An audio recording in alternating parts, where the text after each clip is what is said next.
Good morning, everyone. Hello, hello.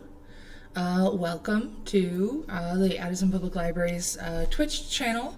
If you don't know me, I am Courtney. I am one of the teen librarians here at the Addison Public Library. We are here for lunch bunch. Hello. So this is a perfect little time for you to grab some breakfast, grab some coffee, or if you're like me, a tea person. And just come and join us. We are reading the Hound of the Baskervilles, which is a Sherlock Holmes story by Sir Arthur Conan Doyle. We are going into chapter 5 of this story, and we'll do a recap of that pretty shortly. But just wanted to let you know about some things. So if you want to catch up with where we are, please check out our YouTube channel. We'll be able to have all of our previous videos on our YouTube channel, and you can catch up with the story there. I may or may not have chapter 4 on there. I need to find out if I still have access to downloading it. We did not have this last week. I was out sick, so oops. But things kind of went all wackadoo. But now we're all back in the game. So we may have last week kind of out, but we'll see how that goes. So I want to tell you about some exciting things going on in the Addison community. If you follow us on Instagram, you'll see on our stories today, we have our, what is it called? Oh, there is Trail Tales. So Trail Tales is, we talked about this during our summer reading announcement stream. Trail Tales is a really cool program where if you go to Foxdale Park in Addison, it's a lovely little park here, and along one of the walking trails are different signs that are posted as you walk, and a book page by page is on there. So you'll have the images, and this one is actually a whole series of songs. It's a lot of fun. We're very excited about it. It's always a very popular thing. So we hope that if you're in the area and you want to just go and have a little walk and a little bit of a read and a little bit of a sing, this is a great one to do. So please go over there and see how that goes. Also, if you are in the Addison area, for the next week or so, we are going to be having a drop-in maker studio. We have a creative studio here, and you can come in and do bookmarks. So they're ribbon bookmarks that you can sublimate an image on. So what that is you take the image, and it's sort of like a heat transfer. It presses the image into the bookmark, so it's like actually printed onto the surface. You can do it with a bunch of different things, but we're just doing bookmarks. And there's a lot of different designs that you can put on there. You can put on flags, you can put our summer reading, make a summer reading sticker, not sticker, bookmark. You can do a bunch of different little scenes and things. They're really cool. They're very pretty. And yeah, you can make your own special personalized bookmark, which is really fun. So if you're in the area, we've got that going on today until 12 o'clock, so noon. Tomorrow is from 1 to 3 p.m. Thursday, we have it going on from 5 to 7 p.m. And on Friday, we're going again from 10 a.m. to 12 p.m. So it gives a bit of a variance of different times of day that you can go and get that done and do it yourself. And you get to learn some different things going on in our creative studio. And it's just really fun. It is while supplies last. So come on in and try and get there early. It may very well be quite popular. So, I mean, I would be, if I had the option and the choice, I'd be making like 15 of those guys. So it'd be really cool. Ooh, maybe I should make a lunch or a breakfast and books one for us. Right now, all I've got is just this giant paper. What kind of bookmark person are you? Are you the must have a bookmark? Or are you like a random scrap of paper kind of bookmark person? Are you like, a slice of ham? Like a random receipt? Please don't say that you dog-ear your books. That hurts the books. But, if it's your book, your property. You do you. I'll just cringe a little bit, but I'm not going to judge you. I'll just feel bad. Okay. So how about we get started. So this is Breakfast and Books. We do this almost every Tuesday from 10 to 11 a.m. And we are reading our way through The Hound of the Baskervilles, which again is a Sherlock Holmes story by Sir Arthur Conan Doyle. Sir Arthur Conan Doyle wrote a series of short stories, very many of them based around Sherlock Holmes, who is a fictional detective. They are written from the perspective of his friend and colleague John Watson, Dr. John Watson. And so the story runs where it is John Watson who is writing them, and in the story, like in the world's lore, John Watson publishes these short stories in like the local newspapers, and they're very popular. So, and that has sort of increased the fame of Sherlock Holmes himself, even though Sherlock is kind of like, you exaggerate, or you only show the good signs, like the things where I succeed and I'm showing up as fabulous, but you never show the bad stuff. So it's like sometimes they have little quibbies back and forth. This is one of the ugliest covers I've ever seen of this. Hopefully, I'm fairly certain that you can get a copy of this at your own local library. We ourselves have like 5 copies, so you should be totally fine in getting your own copy on this. It is not that hard to find, or you might be able to find like a whole collection of Sherlock Holmes stories. I guarantee you'll probably find covers that are better than this one. This is a horrible cover, but this is what we get.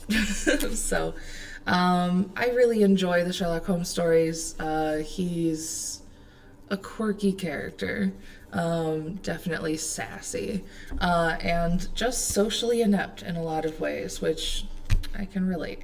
So he's got his downsides, but I enjoy them anyway. Another point of note is that a lot of Sherlock Holmes, this is pretty much just straight dialogue, back and forth, quipping dialogue. So sometimes it's hard to keep track of who's speaking. So I'll try on occasions to try and make it clear. All right, so to catch us up where we were from last time, so at the very beginning of this, the story opens up with Sherlock Holmes and John Watson talking about a walking stick, a cane, that was left in their home while they were away overnight. And they were discussing who could this possibly be, and they're analyzing the cane, trying to like get clues out of it. And at one point Sherlock's like, hello. Hello, green mud. So at one point Sherlock Holmes comes in and he's talking about the cane, and he's like, it has bite marks around the middle of it, so they must have a dog. It's probably this kind of dog or that one, or honestly, it's a Cocker Spaniel. And Watson's like, how could it be how do you know that? And he goes, oh, well, the man's outside and there's his dog. So, sassiness. So that guy comes in, and his name is Dr. John James Mortimer. I know it's Mortimer. And he is a country doctor who James Mortimer. He lives in the country, but he didn't start there. He has like some big backgrounds to him. But he is involved with this family, the Baskervilles. Lord Baskerville, I should have like a list of just these names so that I can just reference them as they go. So the Lord Baskerville owned the Baskerville estate, and there seems to be a sort of legend or a curse that any of the Baskerville family who live in that estate are doomed to be hunted by this demon dog, like this hellhound, monstrous dog. And the Lord Baskerville is the only one who's living there. All of the other family had moved out, and he had actually moved back to Baskerville Hall, the estate, because he's like, I'm going to do good for this community. I'm going to put a lot of money in this community. Like, we're getting the family back into where we belong. And he starts getting hunted or so we see, or so we think, because he turns up dead. He is found, he was walking out at night, and it looked like he just kind of like collapsed. It looked like his heart burst, and like he was full of fear. It looked like he was running from something, and it looked like he had seen something over the moors, which is like the landscape, lots of hills and things, and it can be really foggy and spooky. And it seems that he saw something there, ran, and then he died very mysteriously. So James Mortimer is like, hey, that's weird. Weird stuff is happening. But also, the problem is that, I'm not so much worried about him dying, but I'm more worried about his heir, who has been living over in Canada, I think. He was like in America and Canada. He's coming to Baskerville Hall because he's inheriting all of this, and I want to make sure he doesn't die. So that's where Sherlock Holmes comes in. So Sherlock is like, this is fascinating, and he tells Mortimer, bring the new lord, which I think his name is Henry. Bring him. We're double checking very quick. Yeah. So Sir Henry Baskerville. So bring Henry Baskerville here to my place and we'll talk to him. So they do. They bring him, and Sherlock tells him all about the whole legend and the curse and everything. And he's like, so what are you going to do? Are you going to go to Baskerville Hall, or are you going to stay here in like London? And Henry Baskerville's like, I'm going to the Hall. Like, I'm not going to be bothered by some supposed curse that, like, I don't really believe in. And even then, there's this whole community that needs help and needs my support. So I'm going to be going and doing that. So Sir Henry Baskerville, at the end of last chapter, Sir Henry Baskerville and Dr. Mortimer, they leave Sherlock Holmes, and they're going to go to their hotel. Henry had also received earlier that day like a really suspicious letter being like, stay away from Baskerville Hall. And they were like, who could have sent this to you? Who knew that you were staying at that hotel? And Henry's like, I didn't even know I was staying in that hotel. Like, I don't know. So those two leave. And Sherlock immediately is like, come on, Watson, let's go. We're going to follow them. So they start following them. And Sherlock notices that there is a guy in a carriage who is also following them. And as soon as Sherlock is like, let's go hunt him down, he starts running after him. The carriage notices him and takes off. So he loses the track. But he figures out that okay, that really mysterious note was made out of newspaper clippings. Like, they clipped out the words from the newspaper, so sort of like serial killer ransom vibes, so they clipped out the words. So he's like, I know it came from today's paper, this one particularly. They're probably somebody who was watching the hotels because they knew which hotel that this guy was in. They're probably somebody who's out of town too, he's making all these ideas and deductions. So he hires a kid to run around to all these different hotels to ask and see if he can look through the garbage to see if he can find a cut up newspaper, and then get back to him with that information. So here we are, chapter 5, 3 broken threads. Woof. No pun intended, but there we go. All right, this is narration, so from the voice of John Watson. Sherlock Holmes had, in a very remarkable degree, the power of detaching his mind at will.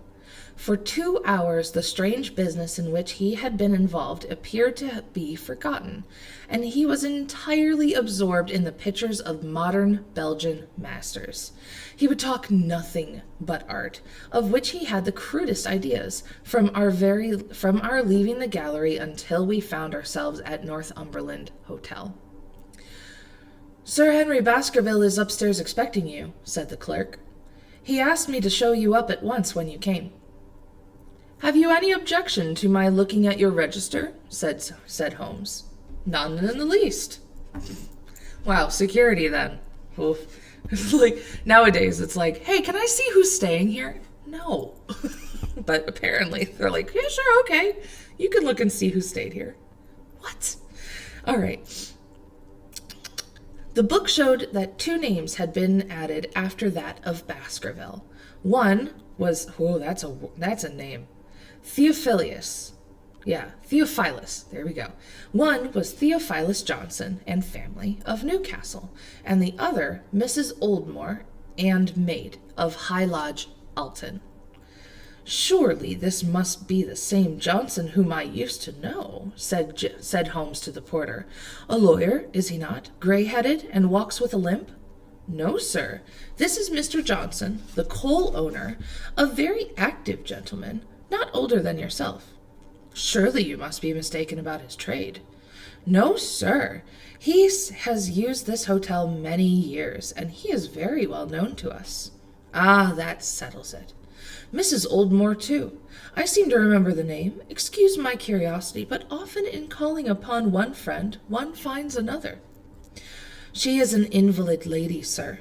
Her husband was once mayor of Gloucester, and she always comes to us when she is in town.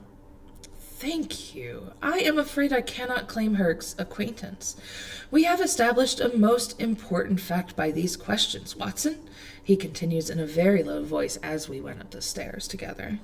We now know that the people who were so interested in our friend have not settled in his own hotel.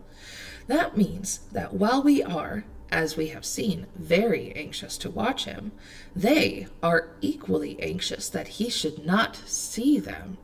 Now, this is a most suggestive fact. What does it suggest? It suggests, hello, my dear fellow, what on earth is the matter? As we came around the top of the stairs, we had run up against Sir Henry Baskerville himself. His face was flushed with anger, and he held an old and dusty boot in one of his hands. Oh, that's right. So he had just recently bought a new pair of boots because he's like, I came from the Americas and I don't have fancy clothes because I was just a normal dude. So I went and bought a whole bunch of clothes, and I put my new boots out to have them cleaned, and one of my boots was stolen. So they're like, and Holmes is like, I bet you it'll come back. So here he is with an old and dusty boot in one of his hands. So furious was he was hardly able to articulate, and when he did speak, it was in a much broader and more Western dialect than any which we had heard from him in the morning. Seems to me they are playing me for a sucker in this hotel, he cried. They'll find they've started into monkey with the wrong man unless they are careful. By thunder, if that chap can't find my missing boot, there will be trouble. I can take a joke with the best, Mr. Holmes, but they've got a bit over the mark this time. Still looking for your boot? Yes, sir, and I mean to find it. But surely you said that it was a new brown boot. So it was, sir, and now it's an old black one. What? You don't mean to say. That's just what I do mean to say. I only had 3 pairs in this world, the new brown one, the old black, and the patent leathers, which I am wearing. Last night they took one of my brown ones, and today they have sneaked one of the black. Well, have you got it? Speak out, man. Don't stand staring. An agitated German waiter had appeared upon the scene. No, sir. I have made inquiry all over the hotel, and I can hear no word of it. Well, either that boot comes back before sundown, or I'll have the manager and tell him that I go straight out of this hotel. It shall be found, sir. I promise that you'll have it as... I promise you that if you have a little patience, it will be found. Mind it is, for it's the last thing of mine that I'll lose to this den of thieves. Well, Mr. Holmes, you'll excuse my troubling you about such a trifle. I think it's well worth troubling about. Why, you look very serious over it. How do you explain? I don't just attempt to explain it. It seems the very maddest, queerest thing that has ever happened to me. The queerest, perhaps, said Holmes thoughtfully. In this phrase, queerest as in the strangest. So like odd. The oddest thing, perhaps. What do you make of it yourself? Now this is Holmes speaking. Well, I don't profess to understand it yet. This case of yours is very complex, Sir Henry. When taken in conjunction with your uncle's death, I am sure that all the 500 cases of capital importance which I have handled, there is one which cuts so deep. But we hold several threads in our hands, and the odds are that one or other of them guides us to the truth. We may waste time in following the wrong one, but sooner or later we must come upon the right. We had a pleasant luncheon. What an interesting shift. Like they're talking about stolen shoes, and then it's like, and lunch. We had a pleasant luncheon in which little was said of the business which had brought us together. It was in a private sitting room to which we afterwards repaired that Holmes had asked Baskerville what were his intentions. To go to Baskerville Hall. And when? At the end of the week. On the whole, said Holmes, I think that your decision is a wise one. I have ample evidence that you are being dogged in London, and amid the millions of this great city it is difficult to discover who these people are or what their object can be. If their intentions are evil, they may do you mischief, and we should be powerless to prevent it. You did not know, Dr. Mortimer, that you were followed this morning from my house? Dr. Mortimer startled violently. Followed? By whom? That, unfortunately, is what I cannot tell you. Have you, among your neighbors or acquaintances on Dartmoor, any man with a big, black, full beard? No, or, let me see. Why, yes, Barrymore, Sir Charles's butler, is a man with a full black beard. Ha! Where is Barrymore? Well, he is in charge of the hall. We had best ascertain if he is really there, or if, by any possibility, he might be in London. How can you do that? Give me a telegraph form. Is all ready for Sir Henry. Just write that. That will do. Addressed to Mr. Barrymore, Baskerville Hall. What is the nearest telegraph office? Grimpen? Very good. We shall send a second wire to the postmaster, Grimpen, saying, telegram to Mr. Barrymore to be delivered into his own hand. If absent, please return wire to Sir Henry, Baskerville, Northumberland Hotel. That should let us know before evening whether Barrymore is at his post in Devonshire or not. That's so, said Baskerville. By the way, Dr. Mortimer, who is this Barrymore, anyhow? Oh, he is the son of the old caretaker who is dead. They have looked, so he's the butler. Anyway, so they have looked after the hall for 4 generations now. So far as I know, he and his wife are as respectable a couple as any in the country. At the same time, said Baskerville, it's clear enough that so long as there are none of the family at the hall, these people might have a mighty fine home and nothing to do. That is true. Did Barrymore profit at all from Sir Charles's will? Asked Holmes. He and his wife had £500 each. Ah! Did they know that they would receive this? Yes, Sir Charles was very fond of talking about the provisions of his will. That is interesting. I hope, said Dr. Mortimer, that you do not look with suspicious eyes upon everyone who received a legacy from Sir Charles, for I also had £1,000 left to me. Indeed! And anyone else? Well, there are many insignificant sums to individuals and a large number to public charities. The residue is, well, all went to Sir Henry. And how much was the residue? £740,000, which is a lot. It's a lot now, but it's a lot then. Holmes raised his eyes in surprise. I had no idea that so gigantic a sum was involved, said he. Sir Charles had the reputation for being rich, but we did not know how very rich he was until we came to examine his securities. The total value of the estate was close to £1 million, which in that time is nanners. That is so much. I'll have to look up to see how much equivalents that would be. Okay, dear me, it is a stake for which a man might well play a desperate game. And one more question, Dr. Mortimer. Suppose that anything happened to our young friend here. You will forgive the unpleasant hypothesis. Who would inherit the estate? Well, since Roger Baskerville, Sir Charles's younger brother, died unmarried, the estate would descend into the Desmonds, who are distant cousins. James Desmond is an elderly clergyman in Westmoreland. Thank you. These details are all of great interest. Have you met Mr. James Desmond? Yes, he once came down to visit Sir Charles. He is a man of venerable appearance and of saintly life. I remember that he refused to accept any settlement from Sir Charles, though he pressed it upon him.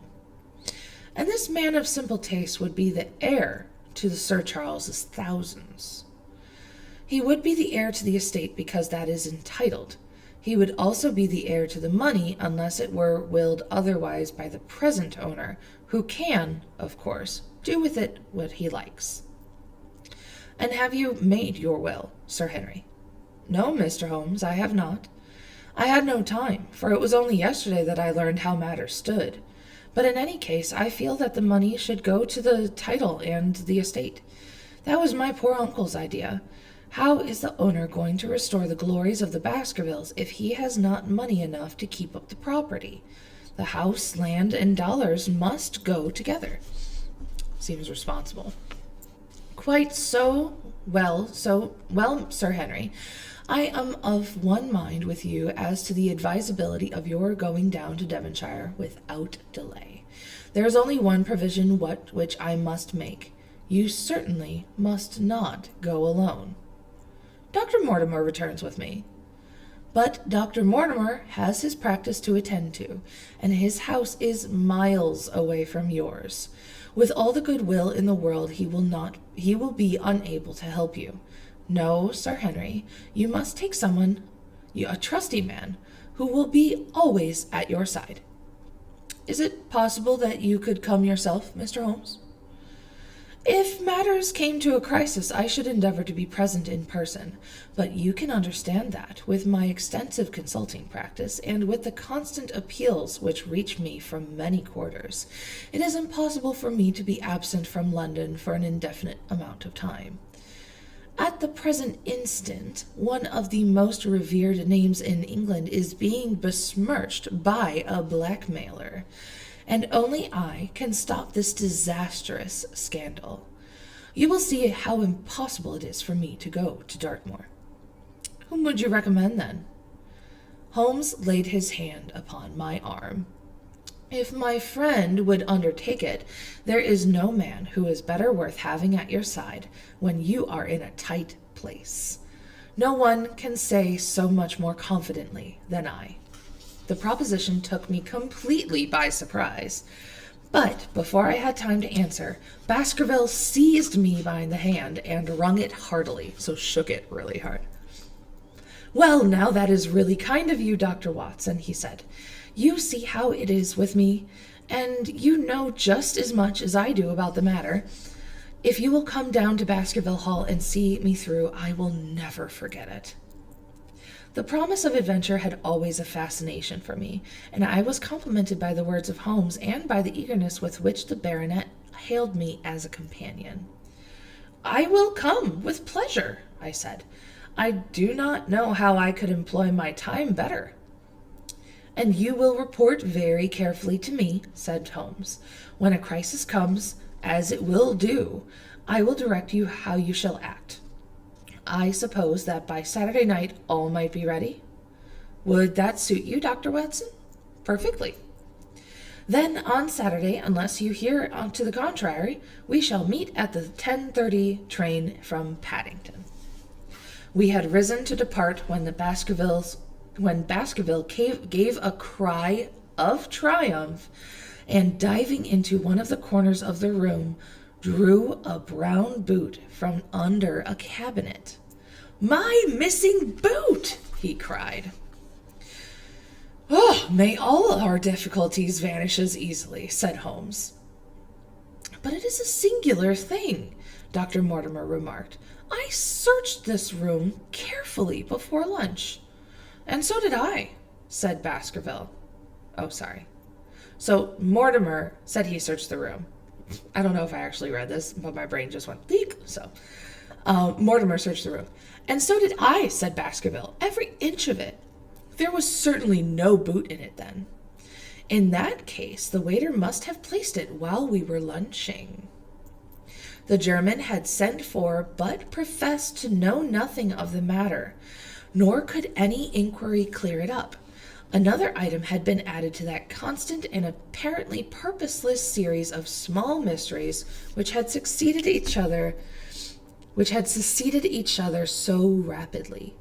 Setting aside the whole grim story of Sir Charles's death, we had a line of inexplicable incidents all within the limits of 2 days, which included the receipt of the printed paper, the black-bearded spy in the hansom, the loss of the new brown boot, and the loss of the old brown boot, and now the return of the new brown boot. Holmes sat in silence in the cab as we drove back to Baker Street, and I knew from his drawn brows and keen face that his mind, like my own, was busy in endeavoring to frame some scheme into which all of these strange and apparently disconnected episodes could be fitted. All afternoon and late into the evening, we sat lost in tobacco and thought. Just before dinner, 2 telegrams were handed in. The first ran, "Have just heard that Barrymore is at the Hall. Baskerville." So as in, this came from Henry Baskerville. The second telegram read, "Visited 23 hotels as directed, but sorry to report unable to trace cut sheet of the Times. Cartwright." So that was the person that he hired to run around to all the hotels and check the garbage cans. He did actually say, like, chances are you're not going to find a lot of information. People probably have already burned their trash. So no luck there. Here's Watson speaking now. Or not Watson, Holmes. Holmes is speaking now. "There go 2 of my threads, Watson. There is nothing more stimulating than a case where everything goes against you. We must cast round for another scent. We have still the cabman who drove the spy." Exactly. "I have wired to get his name and address from the official registry. I should not be surprised if this were an answer to my questions." It's amazing to me how, like, privacy is not a thing here. Like, he just talked to the clerk at the hotel and was like, "Who's staying here?" You'd never have that now. Nobody would ever tell you that at a front desk. And like, "Oh yeah, give me that guy's name and his address." Absolutely not. Like, different times. All right, so the ring at the bell proved to be something even more satisfactory than an answer, however, for the door opened and a rough-looking fellow entered who was evidently the man himself.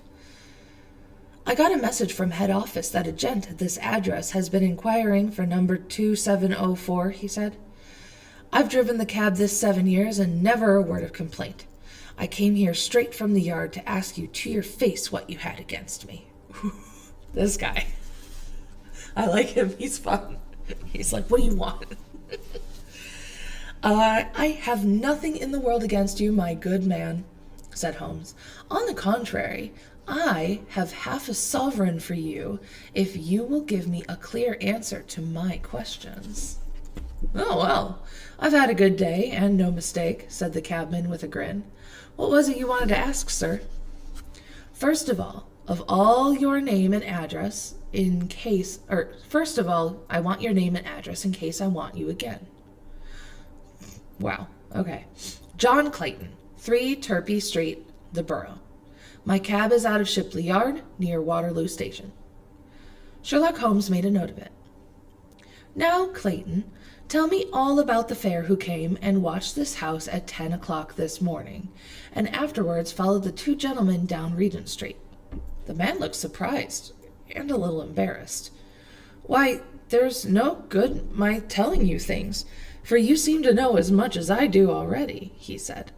The truth is that the gentleman told me that he was a detective, and that I was to say nothing about him to anyone. My good fellow, this is a very serious business, and you may find yourself in a pretty bad position if you try to hide anything from me. You say that your fare told you that he was a detective? Yes, I did. When did he say this? When he left me. Did he say anything more? He mentioned his name. Holmes cast a swift glance of triumph at me. Oh, he mentioned his name, did he? That was imprudent. I could never say that word. What was the name that he mentioned? His name, said the cabman, was Mr. Sherlock Holmes. What a troll. Nice. Oh, need some water. Reading aloud is thirsty work. Okay. His name is Sherlock Holmes. Never have I seen my friend more completely taken aback than by the cabman's reply. For an instant he sat in silent amazement, and then he burst into a hearty laugh. A touch, Watson, an undeniable touch, he said. I feel a foil as quick and supple as my own. He got home upon me pretty quickly that time. So his name was Sherlock Holmes, was it? Yes, sir, that was the gentleman's name. Excellent. Tell me where you picked him up and all that had occurred. Well, he hailed me at 9:30 in Trafalgar Square. He said that he was a detective, and he offered me 2 guineas that I would do exactly what he wanted all day and ask no questions. I was glad enough to agree. First, we drove down to the Northumberland Hotel and waited there until 2 gentlemen came out and took a cab from the rank. We followed their cab until it pulled up somewhere near here. This very door, said Holmes. Well, I couldn't be sure of that, but I dare say my fare knew all about it. We pulled up halfway down the street and waited an hour and a half. Then the 2 gentlemen passed us, walking, and we followed down Baker Street and along. I know, said Holmes, until we got 3/4 down Regent Street. Then my gentleman threw up the trap, and he cried that I should drive right away to Waterloo Station as hard as I could go. I whipped up the mare, and we were there in under 10 minutes. Then he paid up his 2 guineas, like a good one, and away he went into the station. Only just as he was leaving, he turned round and said, "It might interest you to know that you have been driving Mr. Sherlock Holmes."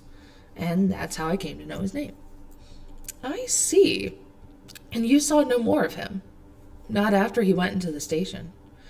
And how would you describe Mr. Sherlock Holmes? Well, the cabman scratched his head. Well, he wasn't altogether such an easy gentleman to describe. I'd put him at about 40 years of age, and he was of a middle height, 2 or 3 inches shorter than you, sir. He was dressed like a toff, and he had a black beard, a cut square at the end, and a pale face. I don't know if I could say more than that. Color of his eyes? No, I can't say that. Nothing more you can remember? No, sir, nothing. Well then, here's your half-sovereign, and there's another one waiting for you if you can bring any more information. Good night. Good night, sir, and thank you. John Clayton departed chuckling. That man made a lot of money today. And Holmes turned to me with a shrug of his shoulders and a rueful smile. Snap goes our third thread, and we end where we began, he said. The cunning rascal. He knew our number, knew that Sir Henry Baskerville had consulted me, spotted who I was in Regent Street, and conjectured that I had got the number of the cab and would lay my hands on the driver, and so sent back this audacious message. I tell you, Watson, this time we have got a foeman who is worthy of our steel. I have been checkmated in London. I can only wish you better luck in Devonshire, but I'm not easy in my mind about that. About what? About sending you. It's an ugly business, Watson. An ugly business, a dangerous business. And the more I see of it, the less I like it. Yes, my dear fellow, you may laugh, but I give you my word that I shall be very glad to have you back safe and sound in Baker Street once more. All right, that's the end of chapter 5. We've got about 15 minutes. Let's see how much we've got. Let's keep going. Chapter 6, Baskerville Hall. Sir Henry Baskerville and Dr. Mortimer were ready upon the appointed day, and we started as arranged for Devonshire. Mr. Sherlock Holmes drove with me to the station and gave me his last parting injunctions and advice. I will not bias your mind by suggesting theories or suspicions, Watson, said he. I wish you simply to report facts in the fullest possible manner to me, and you can leave me to do the theorizing. You ever read a word in your head and you read it right, but then your mouth just goes blah, blah, blah? That's what just happened. What sort of facts? I asked. Anything which may seem to have a bearing, however indirect, upon the case, and especially the relations between young Baskerville and his neighbors, or any fresh particulars concerning the death of Sir Charles. I have made some inquiries myself in the last few days, but the results have, I fear, been negative. One thing only appears to be certain, and that is that Mr. James Desmond, who's the cousin who can possibly inherit all of this later, who is next heir, is an elderly gentleman of a very amiable disposition, so that this persecution does not arise from him. I really think that we may eliminate him entirely from our calculations. There remain the people who will actually surround Sir Henry Baskerville upon the moor. Would it not be well, in the first place, to get rid of this Barrymore couple? By no means. You could not make a greater mistake. If they are innocent, it would be a cruel injustice, and if they are guilty, we should be giving up all chance to bring it home to them. No, we will preserve them upon our list of suspects. Then there is a groom at the Hall, if I remember right. There are 2 moorland farmers. There is our friend Dr. Mortimer, whom I believe to be entirely honest, and there is his wife, of whom we know nothing. There is a naturalist, Stapleton, and there is his sister, who is said to be a young lady of attractions. There is Mr. Frankland of Laughter Hall, who is also an unknown factor, and there are 1 or 2 other neighbors. These are the folks who you must be your very special study. I will do my best. You have arms, I suppose. Yes, I thought it as well to take them. Most certainly. Keep your revolver near you day and night, and never relax your precautions. Watson does have history. He was in military. He was a military doctor, so he's seen some action. Our friend has already secured a first-class carriage and was waiting for us upon the platform. No, we have no news of any kind, said Dr. Mortimer in answer to my friend's questions. I can swear to one thing, and that is that we have not been shadowed during the last 2 days. We have never gone out without keeping a sharp watch, and no one could have escaped our notice. You have always kept together, I presume. Except yesterday afternoon. I usually give up one day to pure amusement when I come to town, so I spent it at the Museum of the College Surgeons. This guy is like, I have a day for fun. I went to a museum of surgeons. Love that for him. I would say I'd probably do something similar, just not surgeons, not for me. All right. And Baskerville said, and I went to look at the folk in the park, said Baskerville. But we had no trouble of any kind. It was imprudent all the same, said Holmes, shaking his head and looking very grave. I beg, Sir Henry, that you do not go about alone. Some great misfortune will befall you if you do. Did you get your other boot? No, sir, it is gone forever. Indeed. That is very interesting. So this is the old black boot. So he got his new boots back, and his old black boot is gone. That is very interesting. Well, goodbye, he added as the train began to glide down the platform. Bear in mind, Sir Henry, one of the phrases is in that queer old legend which Dr. Mortimer had read to us all, and avoid the moor in these hours of darkness when the powers of evil are exalted. I looked back at the platform when we had left it far behind, and saw the tall, austere figure of Holmes standing motionless, gazing after us. The journey was a swift and pleasant one, and I spent it in making the more intimate acquaintance of my two companions, and in playing with Dr. Mortimer's spaniel, the dog. In a very few, actually that would be great, a train ride with a puppies. In a very few hours, the brown earth had become ruddy, the brick had changed to granite, and red cows grazed in the well-hedged fields where the lush grasses and more luxuriant vegetation spoke of a richer, if a damper, climate. Young Baskerville stared eagerly out the window and cried aloud with delight as he recognized the familiar features of Devon scenery. I've been over a good part of the world since I left it, Dr. Watson, he said, but I have never seen a place to compare with it. I have never saw a Devonshire man who did not swear by his country, I remarked. It depends upon the breed of man, which as much as on the country, said Dr. Mortimer. A glance at our friend here reveals the rounded head of the Celt, which, all right, so Dr. Mortimer, he really fascinates in, reading, the shape of people's skulls to kind of, determine where they're from and how their brain works and all this other stuff. It's a little too much into it, in my opinion, but hey, here we go. All right, so Dr. Mortimer says, a glance at our friend here reveals the rounded head of the Celt, which carries inside it the Celtic enthusiasm and the power of attachment. Poor Sir Charles's head was of the very rare type, half Gaelic, half Ivernian in its characteristics. But you were very young when you last saw Baskerville Hall, were you not? I was a boy in my teens at the time of my father's death, and I had never seen the hall, for he lived in a little cottage in the south coast. Thence I went straight to a friend in America. I tell you, it is all as new to me as it is to Dr. Watson, and I'm as keen as possible to see the moor. Are you?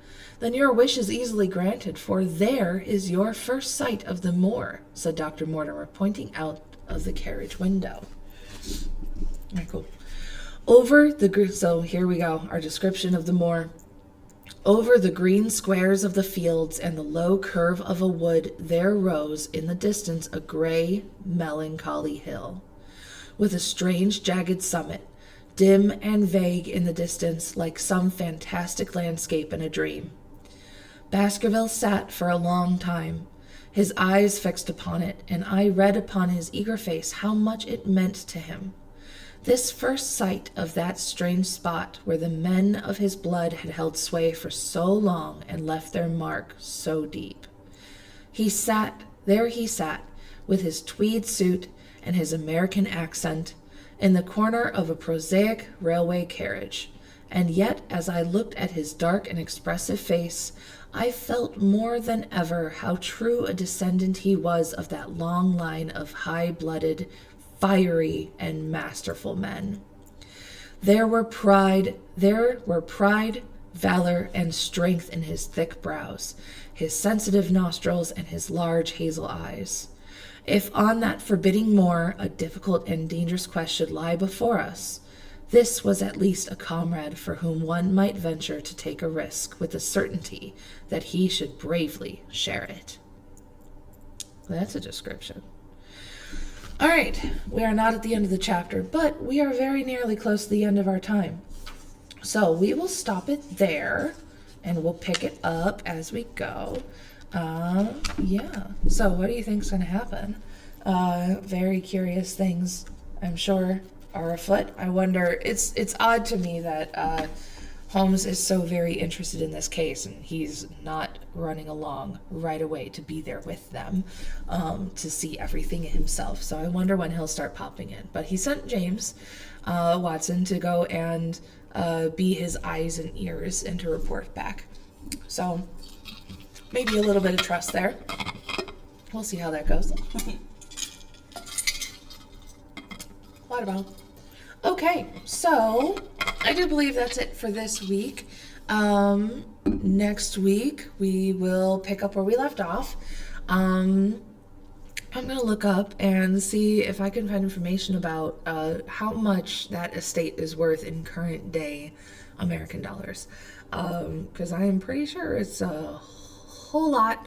Yeah, so good times. All right, hope you all have a wonderful week. We will see you on the next time. Have a great day. Bye-bye.